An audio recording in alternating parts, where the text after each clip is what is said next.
Good morning বন্ধুরা, কেমন আছো সবাই? আশা করি তোমরা সবাই খুব ভালো আছো। আমরা কিন্তু ভালো নেই।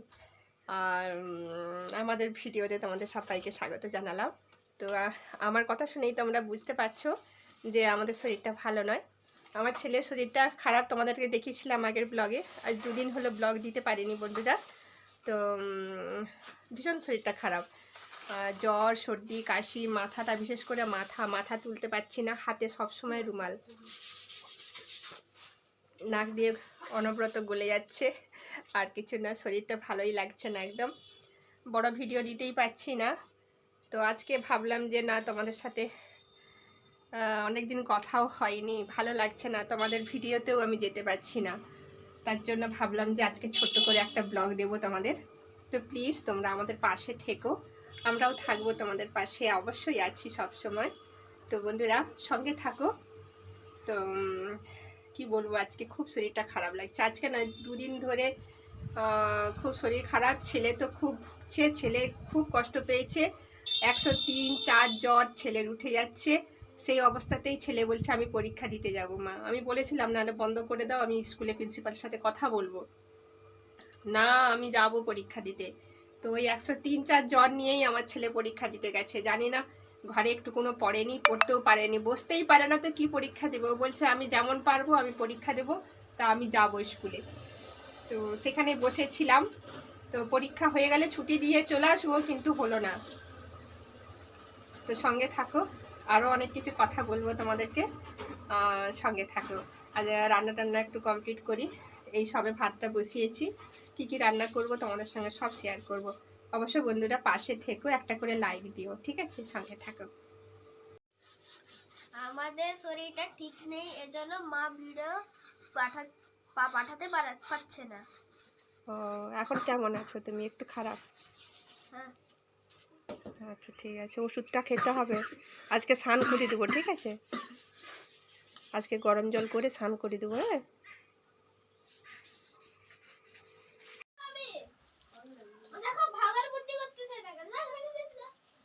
বাড়িতে ছেলে মেয়েরা ঘরে থাকলে ঘর অনেক নোংরা হয়, সব সময় ঘর অপরিষ্কার করে। তো এগুলোকে আমাকে গুছাতে হচ্ছে। স্নান করতে বলছি, কেউ স্নান করছে না। বাপি যাও না। সেই স্লেট পেন্সিল নিয়ে ড্রয়িং আঁকা চলছে। ওদিকে রান্না করছি, ঘরটা একটু গুছাচ্ছি। তোমার দাদা ভাই বাজারে গেছে, আসবে। ওদিকে দেখো আমার রান্না বান্না হচ্ছে, আর এদিকে আমি ঘরগুলো পরিষ্কার করছি। বাবা স্নান করতে গেছে। ঘরটা একটু পরিষ্কার থাকলে দেখতে ভালো লাগে, তাই না? সব সময় নোংরা করে। দেখো বন্ধুরা কী কী রান্না করছি। এই দেখো, লাউ শাকের ভাজা করতেছি। তোমাদের দাদা ভাই বললো আমাকে লাউ শাক ভেজে দিবে, তো লাউ শাকের ভাজা করতেছি। তো খুব ভালো লাগে খেতে, গরম ভাত দিয়ে এটাই খাওয়া হয়ে যায়। জানি না আজকে আমাদের শরীরটা ভালো নয়, কতটা ভালো লাগবে, কিন্তু মনে হয় শাক ভাজা খারাপ লাগবে না। আর এদিকে দেখো ভাত হয়ে গেছে আমার, ভাতের ফ্যানটা গড়াবো। আর এদিকে দেখো কলমি শাকের ভাজা করেছি। বাবা কলমি শাকের ভাজা খাবে। বাবা বলেছে আমি কলমি শাকের ভাজা, আর এই দেখো পান্তা ভাত খাবে বাবা। বাবা টক পান্তা খাবে আজকে বলেছে। আর এই দেখো মাছের ঝাল করেছি আলু দিয়ে। দেখো মাছের ঝাল বাটনা করেছি, একটু সামান্য রস রস আছে, যেটা ভাতে মাখিয়েও খাওয়া যাবে। সব রান্না বান্না প্রায় হয়ে গেছে, আর শরীরটা সায় দিচ্ছে না যে আর একটু কিছু কাজ করি বলে। যা করে রান্নাটা হয়ে গেলে শুয়ে পড়বো, আর ভালো লাগছে না। আর না ভালো লাগলেও না ছেড়েও তো উপায় নেই, একার সংসারে করে দেবার কেউ নেই। হ্যাঁ, যাদের বাড়িতে শাশুড়ি মা থাকে তাদের খুব সুবিধা। হ্যাঁ, কেন কি সে যদি না পারে, মা কিছুটা হলেও করে দেয়, যদি রান্নাটাও করে দেয়, অন্তত বেড়ে বেড়ে সবাইকে ভাতটার থালাগুলো সাজিয়ে দেয়। কিন্তু আমার তো তাও নেই, আমি যেটা করব সেটাই হবে। অবশ্য তোমাদের দাদাভাই যখন ঘরে থাকে হেল্প করে, সে তো আর ঘরে থাকতেই পারে না, তো সে কী করে হেল্প করবে? আর বাচ্চারা তো করে, কিন্তু তারাও তো ছোট, ওই জন্য অতটা আশা করা যায় না। তাও যেটা করে, এই জলটা এনে দাও, এই একটু মুড়ি বেড়ে দাও, আমার ওষুধটা এনে দাও, এইটা বললেই করে দেয়।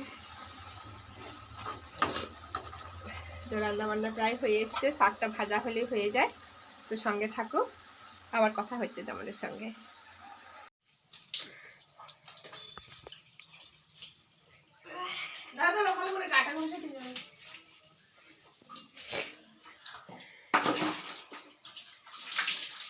দুদিন পরে স্নান করলো,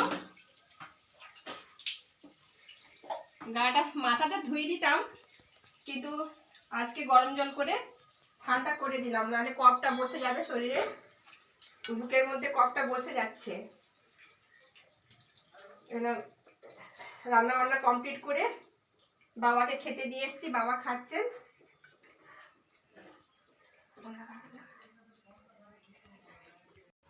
খেতে বসে গেছি বন্ধুরা, তোমাদের দাদা ভাই আগেই খেয়ে চলে গেছে বাজারে। তো দেখো আমি নিয়ে বসে গেছি ভাত, আর এই দেখো মাছ নিয়েছি, ছেলেকে মাছ দিয়েছি। মেয়ে কতটা মাছ খাবে জানি না, মেয়ে কতটা মাছ খাবে বলতে পারবো না। তো খেয়ে নাও, আমার মেয়ের শরীরটাও ভালো নয়। খাওয়া দাওয়া কমপ্লিট করে আবার আসবো তোমাদের কাছে, একটু খাওয়া দাওয়া করে নিই।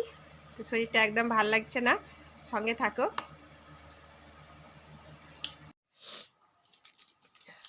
এই ওষুধটা খেতে বলছে? হ্যাঁ। কালকে ওষুধ নিয়ে আসা হয়েছিল, এই ওষুধটা খেতে বলেছে।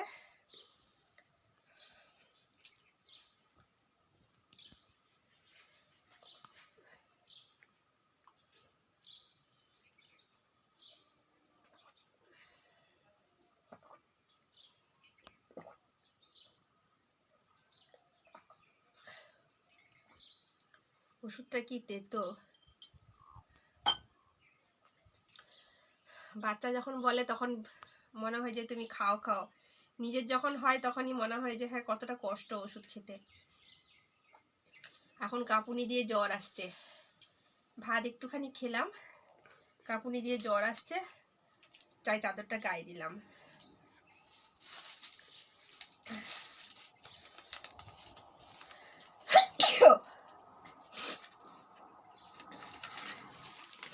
দেখা যাক সন্ধেবেলায় আবার বাড়ে কিনা। সবাই বলে যে কোনো অসুখ রাত্রেবেলাতেই বাড়ে, আমি কথাই বলতে পারছি না, এত কষ্ট হচ্ছে। তো সঙ্গে থাকো, আবার কথা হচ্ছে তোমাদের সঙ্গে। শুয়ে পড়েছিলাম, তারপরে ভাবলাম যে কতক্ষণ শুয়ে থাকবো, আর ভালোই লাগছে না, চলো তোমাদের সঙ্গে একটু শেয়ার করি। এখন বিকেল 4:30 বেজে গেছে, মেয়ে টিউশন চলে গেছে, আর একটু শেয়ার করি। আর দুদিন ধরে কি কাজ হচ্ছিল, তোমাদের দাদা ভাই এখানে পিছন দিকটা, আমাদের যে ঘরের পেছনটা আছে, কি কাজ করছিল সেটা তোমাদের সঙ্গে শেয়ার করব। এই দেখো এখানটা একটা গেট করেছে, এটা গেটটা ছিল না, গেটটা করেছে এখানে। এই দেখো পেছন দিকটা, এই দেখো রাস্তা গেছে ওদিকে, দেখো দেখতে পাচ্ছ পুরো রাস্তা গেছে, এপাশেও রাস্তা আছে। তো এই দেখো এখানটা গেট করা হয়েছে, আর এই দেখো এখানে দরজাটা আছে, আমি এই দরজাটা খুলে আমি ভেতরে যাব।